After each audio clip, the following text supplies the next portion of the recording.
Adam Schiff had always been careful with his words.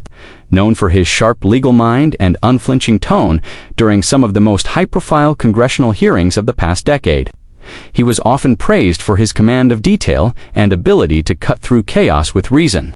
But this time, in what seemed like a routine press statement, his words didn't land as expected. They detonated. It began with a question from a reporter. "Congressman, what's your take on the upcoming military parade being organized by the Trump campaign?" Schiff, without hesitation, criticized the event. He called it an irresponsible spectacle, and said that it was an inappropriate politicization of our armed forces for electoral gain. He mentioned concerns about the use of public funds, questioned whether the parade respected the nonpartisan tradition of the military, and warned of the dangerous precedent of using military symbolism for campaign theatrics, in policy circles. Those statements might have sparked a legitimate debate, but in the court of public opinion, they were easily twisted.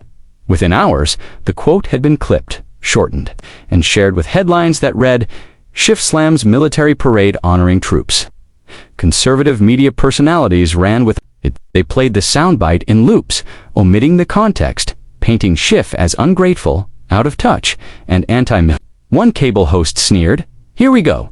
Adam Schiff finds a way to insult our heroes in uniform." The trouble wasn't just how the right spun the message, it was how little effort Schiff made to clarify it. His office issued a lukewarm statement later, explaining that his concern was about politicization, not the military itself, but the damage was already done. In politics, timing is everything, and Schiff's words landed at the worst possible moment. Just as millions of Americans were tuning in to the parade and feeling a deep swell of pride. The parade itself, BROADCAST, live across networks, featured decorated veterans, active duty service members, and Gold Star families. It was an emotionally powerful event.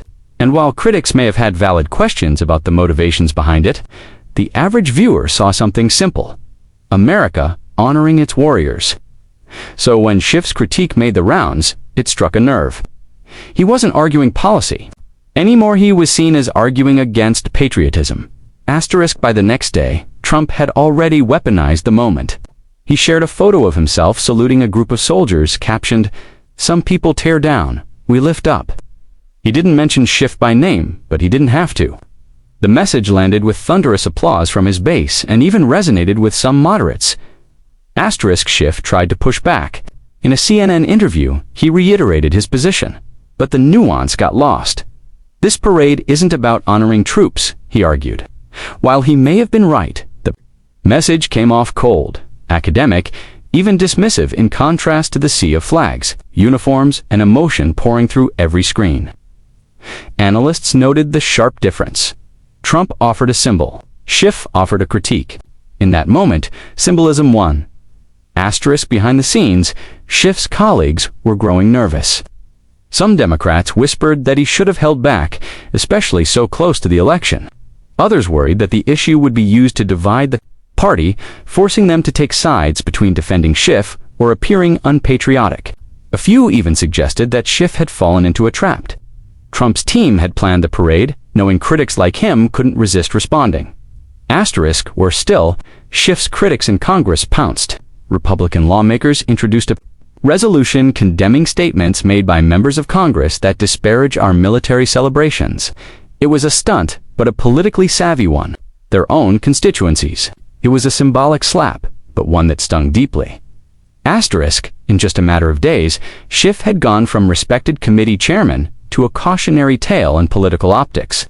His commitment to principle, while intellectually consistent, had collided with the emotional force of public sentiment.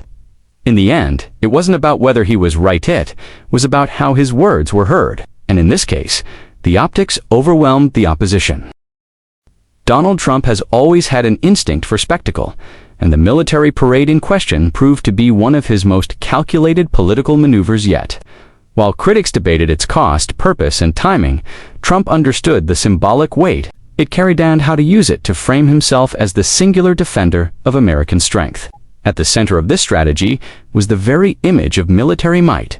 Tanks rolling across D.C. streets, jets screaming overhead, service members standing in crisp formation. It wasn't just a tribute to the armed force, it was a stage, and Trump was the headliner. Asterisk, what made the event more than just a display of patriotism was how it was designed and deployed as a political instrument. Every detail of the parade, from the music to the choreography to the media access, was engineered for the camera. Footage from the event flooded social media, complete with branded hashtags and strategic messaging. Trump's speech, flanked by decorated generals, was clipped into sound bites that blanketed Facebook, Instagram, YouTube, and even TikTok. Within minutes, the parade was transformed from a one-day event into an ongoing digital campaign. Asterisk, Adam Schiff had underestimated that. His statements criticizing the parade as a political stunt fell flat against the powerful visuals being pushed out. While Schiff aimed to focus the conversation on misuse of funds and the dangerous line between military service and campaign propaganda, Trump's media machine spun the criticism as an attack on the troops themselves. And more importantly, they made sure people saw the parade first before they ever heard Schiff's concerns. The contrast couldn't have been clearer. Asterisk, Trump seized the narrative with expert timing. In a post-parade press conference, he thanked every brave American who wore the uniform and stood for this nation. Then turned toward the cameras and added, "We don't apologize for honoring our heroes, no matter what some politicians in Washington say." He never named Schiff, but everyone knew who he meant.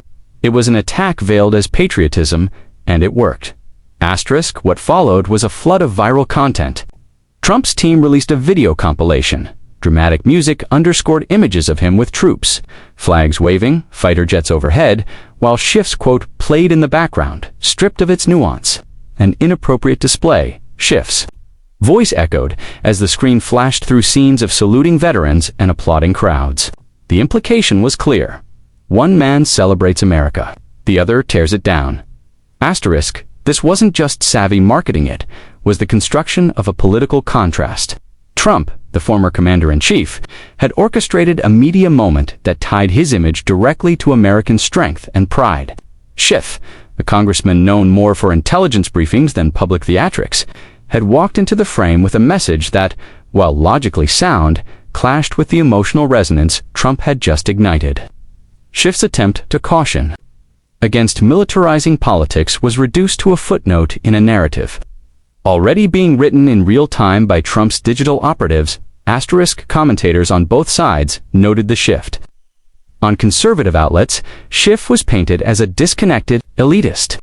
On more moderate platforms, the story became a warning about how political messages can be overwhelmed by imagery and sentiment. A few sympathetic voices tried to defend Schiff, noting his long record of support for veterans' benefits and military oversight, but the coverage had already pivoted to Trump's successful message delivery. In the realm of public influence, the scoreboard was clear. Asterisk, even in Washington, insiders took notice.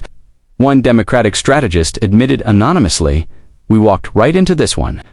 Schiff gave them a target, and they turned it into a rallying cry, another added. "You don't win against a spectacle with a press release." The realization was sobering. Schiff's intellectual approach had no match for Trump's weaponized imagery. Asterisk, in the end, Schiff's critique was buried under a pile of patriotic symbolism. Trump, using the parade as a platform, didn't just honor the military. He built a political message that resonated far beyond DC corridors. It was a media victory that Schiff, despite his best intentions and deep understanding of policy, couldn't outmaneuver. The stage had been set, and Trump had used every spotlight to remind voters of who he claimed to be, a fighter for America. With tanks and salutes to prove it, Adam Schiff had always counted on logic and reason to steer public discourse. As a longtime legislator and high-profile critic of Donald Trump, he built his reputation on facts, not feelings. But in the days following the military parade that Trump orchestrated to national fanfare, Schiff found himself facing a backlash that had nothing to do with legal arguments or policy. Memos, it was all about emotion, and he had failed to read the room.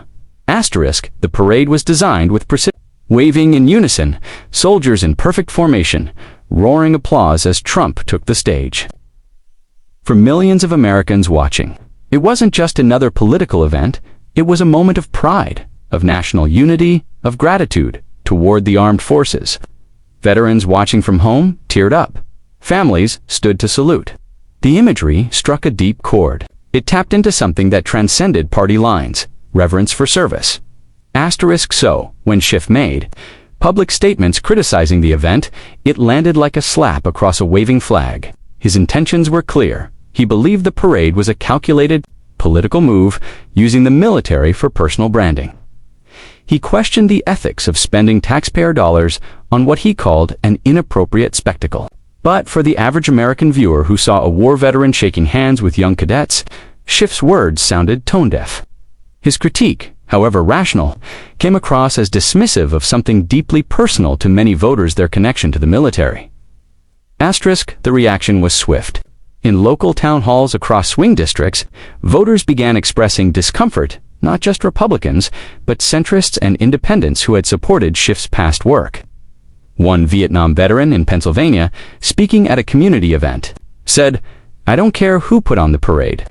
Seeing my service honored meant something, and hearing Schiff tear it down made me feel invisible."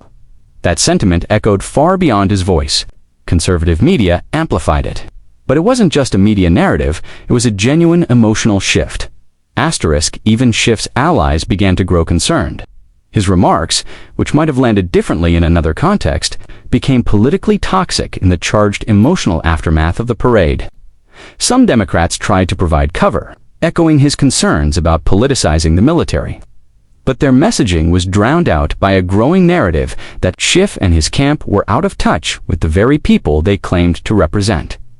The public sentiment was clearest on social media, where personal videos of veterans attending the parade or watching from home went viral. Many added heartfelt captions, like "finally feeling seen," or "the first time my grandfather smiled in weeks." Against this wave of emotion, Schiff's press statements felt sterile. His attempt to reframe the issue as one of institutional integrity couldn't compete with the raw human response the parade had triggered. The misjudgment wasn't in Schiff's analysis, but in his failure to understand the temperature of the room. His arguments about financial misuse and ethical lines in politics were serious ones, but the American people weren't listening to those details in that moment. They were watching jets soar across the sky and remembering family members in uniform. Trump, aware of this emotional dynamic, didn't need to say much. He let the visuals do the work. When he did speak, it was brief, pointed, and powerful. This is what pride looks like. This is what America looks like. In contrast, Schiff's follow-up interviews seem like overcorrections. He tried to explain that his opposition was not to the military itself, but to the idea of it being used for political theater. But by then, the narrative had calcified. His nuanced defense didn't go viral. His words didn't appear on banners or bumper stickers. And his attempts to steer the conversation back to ethics only reinforced the perception that he was talking past the people, not to them. The impact was undeniable. Polling in key districts showed a measurable dip in support among independent voters for Schiff's broader messaging, not because they suddenly turned into Trump supporters, but because they felt he had missed the emotional weight of the moment. They weren't looking for a policy lecture, they were looking for acknowledgement. Schiff, for all his experience and intellect, found himself caught in a fundamental disconnect. He brought facts to a feelings fight, and in the realm of public opinion, where emotion often trumps reason, it was a misstep that cost him more than he could recover in one news cycle. In the days following the military parade that reshaped the political narrative, the impact wasn't limited to public opinion. It quickly spilled into party dynamics.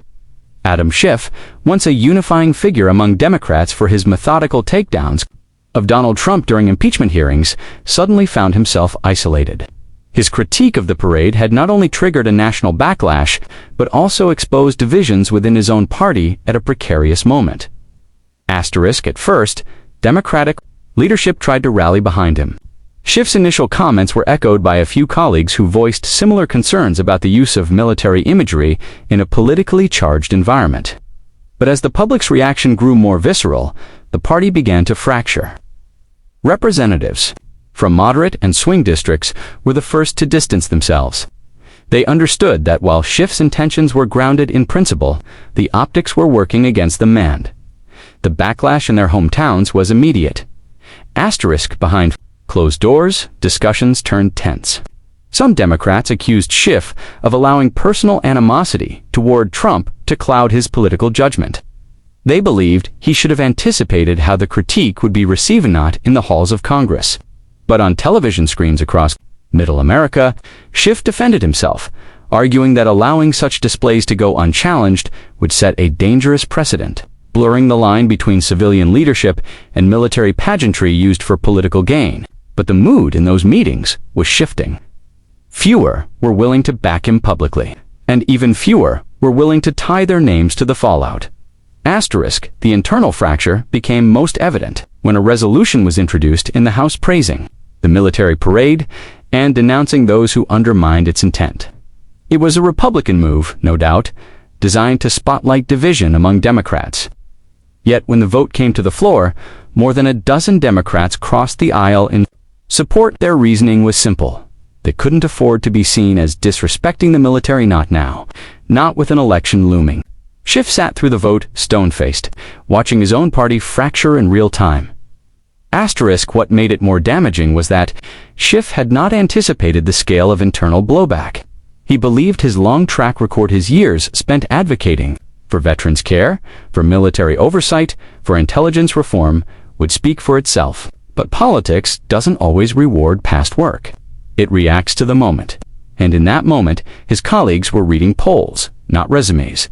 The White House capitalized on the divide. Trump's team released statements highlighting the bipartisan support for the parade resolution, framing Schiff as a radical voice even within his own party. Conservative media hosts began referring to him as abandoned by his allies, while op-eds pointed to the vote as a sign of Democratic disarray. For Trump, it was a perfect setup. The more Schiff tried to clarify his position, the more Democrats had to choose whether to defend or reject it, and many chose the latter. Schiff attempted to recalibrate. In subsequent interviews, he softened his tone, emphasizing his support for the military and reframing his comments as a caution against misusing its image. But the political damage had already taken root. His approval ratings among independents had slipped, and among party insiders, there was growing talk that he had become a distraction rather than an asset. One staffer for a senior Democrat was overheard saying, "We can't spend the next month explaining Adams' comments. We have too much on the line." That kind of statement, once unthinkable for someone with Schiff's stature, reflected the shifting landscape. The moment wasn't just a stumble, it had become a strategic liability. As Trump continued to parade the footage, literally and figuratively, Schiff's moment of principled objection became a case study in how quickly political capital can erode. His isolation within the party wasn't the result of betrayal, but of political survival. And while no one said it out loud, the message was clear. Schiff had miscalculated not just the public's reaction, but his party's willingness to absorb the fallout. The aftermath left Schiff in a weakened position. Not because his values had changed, but because the party had to choose between standing on principle with him or moving on to protect its broader image. Most chose the latter, and Schiff was left holding the consequences of a moment that spiraled far beyond his control. The fallout from Schiff's remarks about the military parade was more than just a public misstep. It was a stark illustration of how fragile political narratives can be in a media-driven landscape. For years, Schiff had carefully built a reputation as a principled, detail-oriented lawmaker, a figure synonymous with congressional oversight and accountability. But in one misjudged moment, where intention clashed with perception, that foundation was rattled. He found himself the subject of a national backlash, not because of the substance of his views, but because of how easily those views could be reframed and repackaged. Donald Trump, ever the showman, understood the emotional power of symbols. The parade wasn't just about troops or tradition, it was about creating a moment that people would remember, that stirred pride and unity, even if briefly. Schiff, on the other hand, approached the issue analytically. His concerns were legitimate: the potential politicization of the military, the questionable use of taxpayer funds, and the erosion of institutional norms. But the audience wasn't in the mood for analysis. They were moved by visuals, sound bites, and patriotism wrapped in spectacle. Schiff, armed with nuance, was outmatched by a flood of imagery and sentiment that required no explanation. This moment highlights a broader truth about modern politics, one that transcends party lines.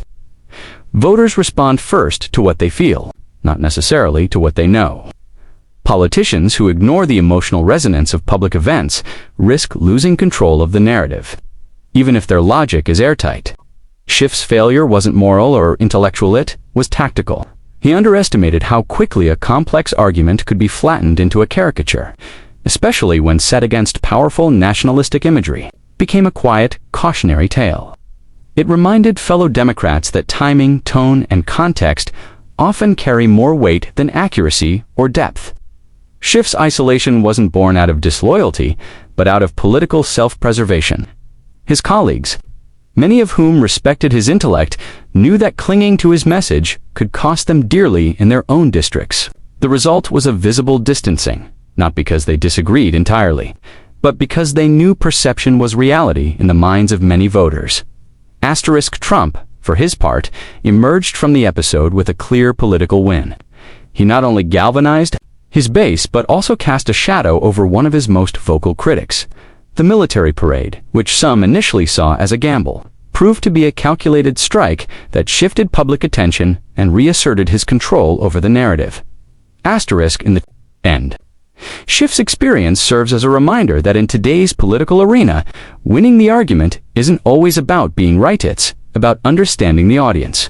And in that moment, the applause for Trump's parade was louder than Schiff's warning bells, drowning out caution in favor of spectacle.